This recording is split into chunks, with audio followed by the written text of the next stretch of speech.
So 3 పార్టీలు అయితే చాలా హోరాహోరీగా అయితే ప్రచారం కొనసాగిస్తా ఉన్నాయి. ఈ నేపథ్యంలో మనం సోమాజిగూడ డివిజన్ అమీర్పేట్ దగ్గర అయితే ఉన్నాము. ఒకసారి బీజేపీ ఆఫీస్‌లో కూడా ఉన్నాము. మనతో పాటు state BJP spokesperson Satish Kumar యాదవ్‌ను ఒకసారి అడిగి తెలుసుకుందాము. బీజేపీ ప్రచారం ఎలా సాగుతా ఉన్నది? ప్రజలు ఏమనుకుంటా ఉన్నారు? అసలు కాంగ్రెస్ పార్టీ గురించి, పథకాల గురించి ప్రధానంగా ఏమంటున్నారని చెప్పేసి తెలుసుకుందాం. అన్న నమస్తే. నమస్తే బ్రదర్. సో ఎట్లా ఉన్నది పరిస్థితి? ముఖ్యంగా ఈ 2 సంవత్సరాల కాంగ్రెస్ పార్టీ పరిపాలన గురించి కావచ్చు, కాంగ్రెస్ పార్టీ ఇచ్చిన హామీల గురించి కావచ్చు, ప్రజలు ఏమనుకుంటా ఉన్నారు? ముఖ్యంగా బీజేపీ ప్రచారం ఎలా కొనసాగుతుంది? భారతీయ జనతా పార్టీ మేము ఒక 2-3 నెలల నుంచి కన్వర్సింగ్ చేస్తూ ఉన్నాం. ముఖ్యంగా గత నెల రోజుల నుంచి పబ్లిక్ వెళ్తే ప్రతి గల్లీకి వెళ్తా ఉంటే ప్రజలు మాకు బ్రహ్మరథం పడతా ఉన్నారు.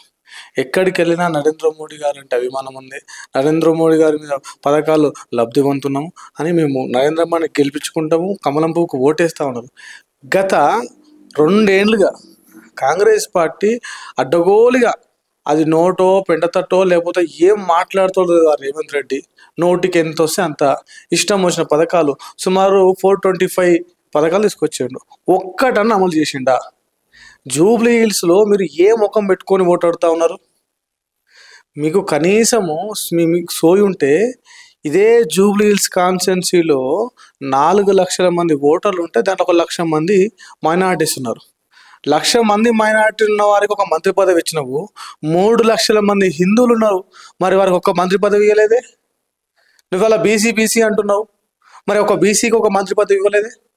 ఇవాళ పైన పటారం లోళ్ళ నొటారం, కడుపులో ఒకటి ఉంటుంది, నోట్లో ఒకటి ఉంటుంది. నీకు చెప్పేది ఒకటి, చేసేది ఒకటి, అన్ని అబద్ధాలే, పచ్చి అబద్ధాలు.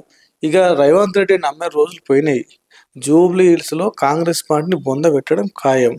ఇక టీఆర్ఎస్ పార్టీని ఆల్రెడీ గత 10 ఏళ్ళు వెళ్ళింది. ఇక్కడ ఏ గాళ్ళకు పో, ఏ వాడకు పో, రేఖమంద నగర్కు పో, బోరబండకు పో, ఎర్రగడ్డకు పో, శ్రీనగర్ కాలనీకి పో, ఇది జూబ్లీ హిల్స్ అంటే కేవలము అందరు ఏమనుకుంటున్నారంటే ఇది సంపన్నులు ఉండేటువంటి ప్రాంతం, ఇది చాలా అందమైన ఒక కాన్స్టిట్యున్సీ అందరూ అనుకుంటున్నారు. కానీ దారిద్ర రేఖకు దగ్గరగా ఉండేది ఏదైనా నియోజకవర్గం ఉంది అనుకుంటే అది కేవలం జూబ్లీ హిల్స్ నియోజకవర్గం. జూబ్లీ హిల్స్ నియోజకవర్గంలో సుమారు 90% నిరుపేద కుటుంబాలు ఉంటాయి. కనీసం ఇల్లు లేని వాళ్ళు, కనీసము వాళ్ళకు పూట గడగలేని వాళ్ళు బస్తీలలో గుడిసెలు వేసుకొని బతుకుతా ఉన్నారు. వారికి ఒక్కరికి కూడా డబుల్ బెడ్రూమ్ ఇల్లు రాలా. కేసీఆర్ గవర్నమెంట్ రాలా, ఇప్పుడున్నటువంటి 2 ఏళ్ళుగా ఏలుతున్నటువంటి కాంగ్రెస్ గవర్నమెంట్ రాలే, ఎవరు ఇప్పటివరకు రాలే. పైగా వీళ్ళు ఉన్న ఇండ్లను కూడా ఆ గుడిసెలను మూల కొట్టి రోడ్ల మీద పడేసిన ఘనత ఎవరికైనా ఉందంటే రేవంత్ రెడ్డి గారికి ఉంది. సో హైడ్రా తీసుకొచ్చి ఉన్న పథకాలు ఇవ్వలేదు, వీళ్ళకు ఇండ్లు ఇవ్వలేదు, వీళ్ళ ఇంట్లో ఉన్న పాత ఆ గుడిసెలు కూడా గుడిసెల కూల కొట్టి బయట పడేసిండు. ఇక ఎట్లా అడుగుతారు మీరు ఓటు?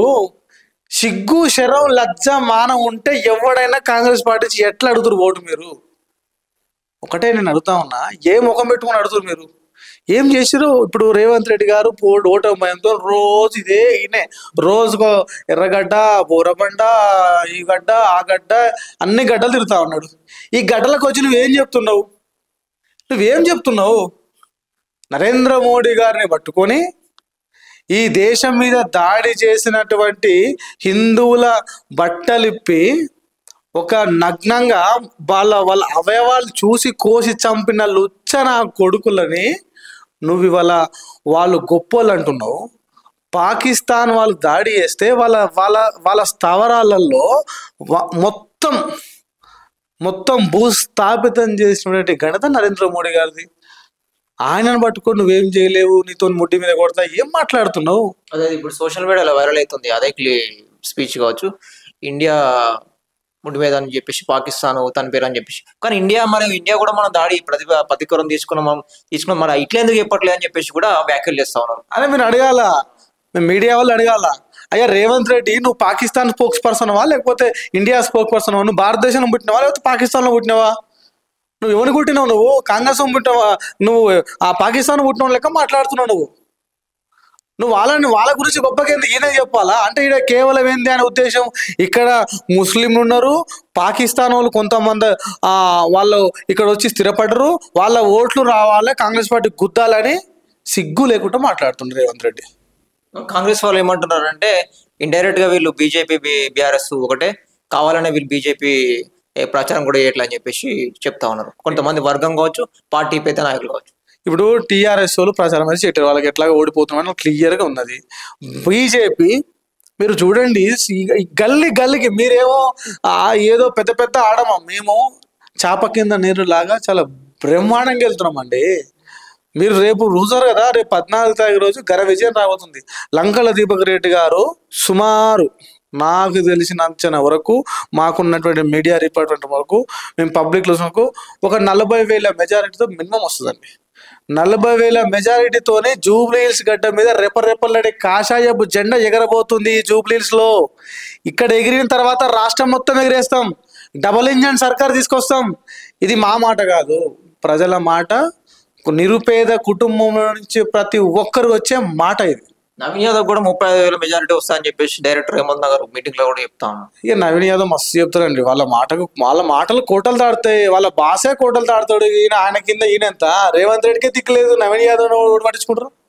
నవీన్ యాదవ్ గురించి మీకు చెప్పాల్సిన అవసరం లేదు, ఆయనకు బ్యాక్గ్రౌండ్ ఏందో చూడండి. దీపక్ రెడ్డి గారి బ్యాక్గ్రౌండ్ చూడండి. దీపక్ రెడ్డి గారి ఫాదర్ ఒక ఫ్రీడమ్ ఫైటరు, దీపక్ రెడ్డి గారు ఎక్స్పర్ట్ సర్వీస్ మ్యాన్, వాళ్ళ తాతయ్య గారు ఫ్రీడమ్ ఫైటరు. ఒక మంచి బ్యాక్గ్రౌండ్ నుంచి వచ్చి ఒక నిజాయితీ గల వ్యక్తి, నిస్వార్థంగా ప్రజల కోసం పనిచేసుకున్నటువంటి వ్యక్తి లంకల దీపక్ రెడ్డి గారు. మీరు లంకల దీపక్ రెడ్డి గారి గురించి మీరు ఈ నియోజకవర్గం కాదు ఎక్కడని అడగండి, ఒక చిన్న మచ్చనాన్ని ఉందేమో అడగండి, వైట్ పేపర్ లెక్క ఉంటుంది ఆయన క్యారెక్టర్ కానీ ఆయన గురించి తెలుసుకుంటే. ఆయన నిస్వార్థపరుడు, ధర్మం కోసం పనిచేసిన వ్యక్తి లంకల దీపక్ రెడ్డి. అలాంట్లో కోటేస్తారా? లేకపోతే ఇంకో వైపు రకరకాలుగా మోసాలు చేసి రకరకాలుగా ఇంకో బ్యాక్గ్రౌండ్ ఇంకా మనం చెప్పొద్దు వాళ్ళ గురించి, కానీ అలాంటి వాళ్ళకి కోటేస్తారా? ప్రజలు ఆలోచించుకోవాలా. ప్రజలకు నేను ఒకటే పెడుతున్నా, ఓటర్ మహాశివులారా, ఓ అన్నలారా, ఓ తమ్ములారా, ఒకసారి ఆలోచన చేయండి. ధర్మానికి వేస్తారా, అధర్మానికి వేస్తారా? నిజాయితీకి వేస్తారా, మొత్తము ఆగం చేసే వాళ్ళకి వేస్తారా? ఆలోచన చేయండి. ఇప్పటికైనా ఒక అవకాశం వచ్చింది జూబ్లీహిల్స్ ప్రజలకు, మీ నియోజకవర్గాన్ని బాగుపరుచుకునే ఒక గొప్ప అవకాశం వచ్చింది. ఈ నియోజకవర్గం బాగుపడాలంటే బీజేపీ కమలం పువ్వు గుర్తుకు ఓటేస్తే కేంద్రం ద్వారా వచ్చేటువంటి మొత్తం నిధులు ఈయనే పెడతాడు కిషన్ రెడ్డి గారు. అల్టిమేట్గా ఫుల్ డెవలప్ చేస్తాడు. ఇక్కడ ఉన్నటువంటి హైటెన్షన్ వైర్లు తీపేయగలుగుతాడు, రోడ్లు వేపేయగలుగుతాడు. కేంద్రం నుంచి చూసి చాలా సమస్యలు ఉన్నాయి, ఆ సమస్యలు అన్ని రెగ్యులరేషన్ అవసరమైతే ఏదేమైనా సరే కొట్లాడి తీసుకొచ్చినంత కెపాసిటీ లంకల దీపక్ రెడ్డి గారికి ఉంది. మీకు పని చేస్తాడు ఆయన. సో ఇంతకుముందు మీరు అన్నారు మైనారిటీ ఓట్ల కోసం అని చెప్పి మంత్రి పదవి, వాళ్ళు ఏమంటారు అంటే కొంతమంది వర్గము బీసీలో కోటాలు ఉన్నాయి కాబట్టి అని చెప్పేసి మైనారిటీలు ఇలా ఉన్నారని చెప్పేసి ఆ విధంగా వచ్చేసి అని చెప్పేసి ఈ విధంగా అట్లా చెప్తా ఉన్నారు. అదే సిగ్గుందా రేవంత్ రెడ్డి, నీవు ఏం మాట్లాడుతున్నావు? నీకు నీ క్యాబినెట్ లో అసలు ఎవరికన్నా మంత్రి పదవులు ఇచ్చినావు కదా, వాళ్ళ కనీసం అర్హత లేదు. ఇవాళ అజారుద్దీన్ ఎవరండి? అజారుద్దీన్ ఈ దేశానికి ఏం చేసిండు? ఆయన తెలంగాణ ఉద్యమం చేసిండా, లేకపోతే ప్రజల కోసం ఏమైనా చేసిండా, లేకపోతే ఆయన ఆస్తులు కరగదీసి జనాల కోసం సేవ చేసిండా, లేకపోతే గీ ఉద్యమం కోసం గీ ప్రజల కోసం పాటుపడ్డా? ఏం చేసిండంటే ఆయన ఈ దేశంలో ఆడుతున్న క్రికెటర్ని మొత్తం మూకుమ్మడిగా అమ్ముడు పోయిండు. అమ్ముడు పోయి దేశానికే, భారతదేశానికి మచ్చ తీసినట్టు పెట్టి గాయన తీసుకొచ్చారు, మంది పదవి వచ్చినాం అంటే ఏంటి దీని అర్థం? పాకిస్తాన్ వాళ్ళు ఏం చెప్తే కాంగ్రెస్ వాళ్ళు అది వింటారు. తుర్కిస్తాన్, పాకిస్తాన్, ఆఫ్ఘనిస్తాన్ మాటలు అనే పార్టీ కాంగ్రెస్ పార్టీ. వాళ్ళకి ఎవరు సపోర్ట్ చేస్తే వాళ్ళకు. ఇప్పుడు రేవంత్ రెడ్డి ఏం చేసినంటే, రేవంత్ రెడ్డి వాళ్ళ సంఖన ఆగుతుండు. ఇప్పుడు ఎంఐఎం ముసుగులో కాంగ్రెస్ ఎంఐఎం ఒకటే, ఈ రెండు వేరు కాదు. ముస్లింలే కాంగ్రెసే ముస్లిము, కాంగ్రెస్ రెండు ఒకటే. మనం దాన్ని సపరేట్గా విడమని చెప్పాల్సిన అవసరం ఏముంది? వీళ్ళంతా దేశద్రోహులు అండి, దేశానికి పట్టిన చీడపురుగులు వీళ్ళు. ఈ కాంగ్రెస్ వాళ్ళని బొంద పెడితేనే దేశం ఇంకా బాగుపడుతుంది. ఇప్పుడు గత కొద్ది రోజులుగా వాళ్ళు పార్టీ ప్రచారం కొనసాగుతా ఉన్నది, మీటింగ్లు పెడతా ఉన్నారు. కానీ బీజేపీ కొంచెం వెనుకబడి ఉంది, సభలు కూడా పెట్టట్లేదు, జస్ట్ ర్యాలీలు తిరుగుతా ఉన్నారు. మళ్ళీ ప్రధానంగా జనరల్ ఎలక్షన్ అప్పుడు దూకుడుగా వ్యవహరించిన బండి సంజయ్ కావచ్చు, ధర్మపురి అరవింద్ కావచ్చు, వీళ్ళు కూడా ధర్మపురి అరవింద్ గారు కొన్ని వ్యాఖ్యలు చేశారు. ఇది జూబ్లీహిల్స్ నియోజకవర్గము, కిషన్ రెడ్డి గారు కిందకి వస్తే కాబట్టి కిషన్ రెడ్డి గారు బాధ్యత అని చెప్పేసి ఇట్లాంటి వ్యాఖ్యలు చేశారు. అంటే ప్రచారానికి ఎందుకు లేట్ చేసి రావాల్సి వచ్చింది, ప్రచారంలో దూకుడుగా ఎందుకు ముందుకెళ్ళకపోతున్నారు, మళ్ళీ ఈ రోజే 2 ఇంకా 3 రోజులు ఉన్నాక మళ్ళీ ర్యాలీ అయింది, దాని గురించి చెప్తారు. ఇప్పుడు జూబ్లీ హిల్స్లో రోజు ర్యాలీలు జరుగుతూనే ఉన్నాయి. ఉదయం సాయంత్రము బొట్టు కార్యక్రమాలు, లేకపోతే ఇంటింటి కార్యక్రమాలు అన్నీ జరుగుతూ ఉన్నాయి. ఇప్పుడు వాస్తవానికి ఇది కిషన్ రెడ్డి అడ్డ, ఎవడేది అనుకునేది కిషన్ రెడ్డి గారి అడ్డ. ఆయన సికింద్రాబాద్ కాన్స్టిట్యున్సీలో ఆయన అడ్డ, దాంట్లో తప్పేముందండి? బండి సంజయ్ గారు మన పాదయాత్ర చేసిరు, ఇవాళ వస్తుడు కదా, ఒరబండకు వస్తున్నాడు, రెహమాందారకు వస్తుండు, షేక్పేట్కి వస్తుండు, శ్రీనగర్ కాలనీకి వస్తుండు, ప్రతి డివిజన్కి వచ్చి ప్రచారం చేస్తుండు మా సంజయ్ గారు. అరవింద్ గారు వస్తూ ఉన్నారు. ఈ రాష్ట్రంలో ప్రతి ఒక్క నాయకులందరూ కూడా పూర్తి స్థాయిలో మేము ఇక్కడ హానెస్ట్గా పనిచేస్తారు.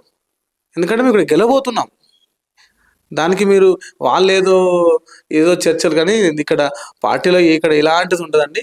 మా లక్ష్యము అల్టిమేట్గా భారతీయ జనతా పార్టీ ఈ రాష్ట్రంలో కాషాయ జెండా ఎగరవేయడమే. అది సంజయ్ గారి సంకల్పమైనా, అరవింద్ గారి సంకల్పమైనా, కిషన్ రెడ్డి గారి సంకల్పమైనా, ఈటల రాజేంద్ర గారి సంకల్పమైనా, అందరిది కూడా ఒకటే ఎజెండా రాష్ట్రంలో బీజేపీ అధికారం రావడం. వచ్చే ప్రభుత్వంలో, ఈ ప్రభుత్వంలో డబుల్ ఇంజన్ సర్కార్ చేసుకోవడమే ధ్యేయంగా అందరూ పనిచేస్తూ ఉన్నాం. ప్రజలు అంటే అభివృద్ధి కావాలని కోరుకుంటారా, అందుబాటులో ఉండే వ్యక్తి కావాలనుకుంటారు? అభివృద్ధి కావాలా, అందుబాటులో ఉండే వాళ్ళు కావాలా. ఈ లంకల దీపక్ రెడ్డి గారు అందుబాటులో ఉంటాడు, అభివృద్ధి చేస్తాడు, కొట్లాడతాడు, మీకోసం ఏడికైనా వస్తాడు. అట్లాంటి వ్యక్తి, మీరు పిలిస్తే పలికే వ్యక్తి లంకల దీపక్ రెడ్డి గారు. అలాంటి ఎంచుకుంటారా, లేకపోతే మరి ఇంకా రకరకాలుగా ఉన్నారు మన అలా లెంకించుకుంటారా? అది మీరు ఆలోచన చేసుకోవాలా. మీ నెత్తిలో మీరు మన్ను కొట్టుకుంటా అంటే ఎవడేం తెలియదు. మీ జీవితాలు మేము ఖరాబ్ చేసుకుంటాం అనుకుంటే ఇవన్నీ ఎవరేం తెలియదు.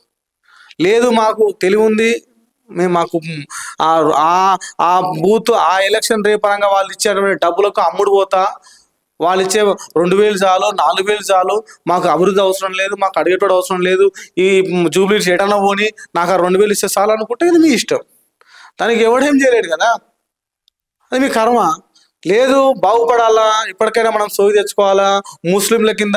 ఇప్పుడు రేపు మీరు కనుక కాంగ్రెస్ పార్టీ కానీ బీఆర్ఎస్ పార్టీ కనుక వేస్తే ఓటు గుర్తుపెట్టుకో అన్నా, ఓ అక్క, ఓ చెల్లి, ఈ జూబ్లీ హిల్స్లో కాంగ్రెస్ పార్టీకి వేస్తే మరొక అఫ్జల్గంజ్ అవుతుంది, మరొక పాకిస్తాన్ అవుతుంది. దీన్ని మొత్తం చుట్టుముట్టేస్తారు. మీ అభివృద్ధి అనేది నోచుకుని ఉండదు. ఇక్కడ ఉన్నటువంటి హిందువులు కూడా పక్క నియోజకవర్గం పారిపోవాలా, ఆ రకంగా వాళ్ళు చేస్తారు. ఇవాళ మీరు చూడండి, ఆ అశ్వద్ధన ఓవైసీ కాన్స్టిట్యున్సీ చూడండి, ఓడన పోతారా అన్నట్టు. కనీసం ఆడ ఒక బైక్ లోన్ పెట్టుకుంటూ వస్తా అంటే సెల్ ఫోన్ లోన్ రాదాడా, సెల్ ఫోన్ లోను ఆ అడ్రస్ ఉంటే లోన్ రాదు. దానికి కారణం ఎవరు? మైనార్టీలు కూడా ఆలోచన చేయాలా. మిమ్మల్ని ఇంకా దరిద్రానికి దగ్గర తీసుకున్నటువంటి ఎంఐఎం పార్టీ వాళ్ళకు ఓటేయొద్దు. మీరు మిమ్మల్ని, మీ జీవితాల్ని, మీ పిల్లల్ని నాశనం చేసేది ఈ ఎంఐఎం పార్టీ. ఆ ఎంఐఎం పార్టీని బొంద పెడితే మైనార్టీలు సోదరు వాళ్ళు కూడా బాగుపడతారు. ఫైనల్ గా ఈ జూబ్లీస్ ప్రజలకు కావచ్చు, డెవలప్మెంట్ గురించి కావచ్చు, ఈ కాంగ్రెస్ పార్టీ ఇచ్చిన హామీల గురించి కావచ్చు, ముఖ్యంగా ఏం చెప్తారు? ఒకటి చెప్తా ఉన్నాండి, మీకు రాబోయే రోజుల్లో అన్ని రకాలుగా అభివృద్ధి జరగాలంటే బీజేపీకి వేయండి. లేదు మేము ఆగమవుతాం, మేము ఇట్లనే అమ్ముడు పోతాం, 2000కు 3000కు మేము అమ్ముడు పోతాం, సీసాలకు మందులకు తాగి మేము వండుకొని గుద్దుతాం, మా జీవితాలు ఎటైతే ఏముంది, మాకు పైసలు ఇస్తే చాలనుకుంటున్నామో కాంగ్రెస్ పార్టీ బీఆర్ఎస్ పార్టీకి వేయండి. అట్లా కాదు, దేశం బాగుపడాలా, ఈ నియోజకవర్గం బాగుపడాలా, డెవలప్మెంట్ కావాలా, మన పిల్లలు బాగుండాలి, మన పిల్లల ఫ్యూచర్ బాగుండాలి, దాని తగ్గట్టు ఎడ్యుకేషన్ సిస్టమ్ బాగుండాలా.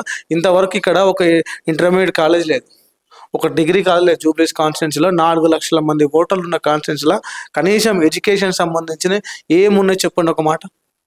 ఏం ఇవ్వలే. బాగా చెప్తున్నారు కిషన్ రెడ్డి గారు. అవసరం అయితే కేంద్ర నిధులు తీసుకొచ్చి కేంద్రం ద్వారానే ఈ డిగ్రీ కాలేజు, జూనియర్ కాలేజీలు, హైదరాబాద్, ఢిల్లీ పబ్లిక్ స్కూళ్ళు, గవర్నమెంట్ స్కూళ్ళు, కేంద్రీయ విద్యాలయాలు తీసుకొచ్చి పిల్లల భవిష్యత్తు కూడా బాగుపరిచినట్టు ఏదైనా ఉంది అంటే అది బీజేపీకి వేయండి, మీ జీవితాన్ని మార్చుకోండి. బంజారా హిల్స్ గుడి కూడా కూలగొట్టిన తర్వాత ఆ కమిటీ వాళ్ళు కూడా కొంచెం ప్రచారాన్ని కూడా దిగారు. గుడి గురించి ఏం చెప్తారు ముఖ్యంగా? ఇప్పుడు రేవంత్ రెడ్డి గారు ఆ ముస్లింలకు ఏదో 2500 గదాలు ఇస్తా అని చెప్పారు. దేనికి ఇస్తా అంటే వాళ్ళు చచ్చిపోతే వాళ్ళు ఏమంటారు దాన్ని, సమాధి కట్టుకుంటానికి ఒక 25. అరే 3 లక్షల మంది హిందువులు ఉన్నాం మేడం మేము. అరే మా ఆరాధ్యత అయినటువంటి అమ్మవారు పెద్దమ్మ తల్లి గుడి కట్టుకుంటామని కొడితే మమ్మల్ని పోలీసులు కేసులు పెట్టి హింస పెట్టి కొట్టించినటువంటి నువ్వు, ఓ ద్రోహి రేవంత్ రెడ్డి, నువ్వు హిందువుల వ్యతిరేకివి. నువ్వు అదే పెద్దమ్మ గుడికి 250 గజాలు ఇయ్యని చేతగాని దద్దమ్మ నువ్వు ఇదే ముస్లింలకు 2500 గజాలు ఇస్తాడినా. యో హిందువులారా ఆలోచన చేసుకోండి, ఈ దుర్మార్గుడు వచ్చాడు, మీరు ఒక్కసారి ఆలోచన చేసుకోండి. 250 గజాలు అయిన మొగోడు ఇవాళ ముస్లింలకు 2500 గజాలు ఇస్తుండు. ఆలోచన చేయండి కదా, దీని గురించి ఆలోచన చేయండి కదా. బీఆర్ఎస్ పార్టీ కూడా ఇదే సేమ్ వాళ్ళకి సంబంధించిన సమాధి గురించే, ల్యాండ్ గురించే హామీ కూడా ఇవ్వడం జరుగుతుంది. వాళ్ళు ఎప్పుడన్నా వాళ్ళు మేము గుడి గురించి ఇదే లంకల దీపక్ రెడ్డి గారు అదే పెద్దమ్మ గుడి కోసము 15 రోజులు ఫైట్ చేసిండు, 10 రోజులు జైల్లో ఉన్నాడు, కొట్టిర్రు. మరి ఇదే బీఆర్ఎస్ పార్టీ ఒక్కరోజు ప్రశ్నించలేదే, ఒక్కరోజు ధర్నా చేయలేదే, మా హిందువుల గుడి మేము కొట్లాడిన పంచాయతీ చేయలేదే.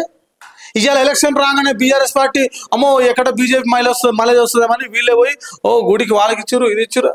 అరే నిజాయితీ కొట్లాడేటోళ్ళం మేము, హిందువుల ధర్మం కోసం కొట్లాడేటోళ్ళం మేము, హిందువుల దేవాలయాల కోసం కొట్లాడేది మేము, పిల్లల బడుల కోసం కొట్లాడేటోళ్ళం మేము, ఈ పిల్లల భవిష్యత్తు నిర్మాణం చేయడం కోసం ప్రయత్నం చేసే వాళ్ళము మేము. మీరు ఎంతసేపు నన్ను నాశనం చేసారు తప్ప మీరు చేసేది ఏమీ లేదు అని చెప్తా ఉన్నా.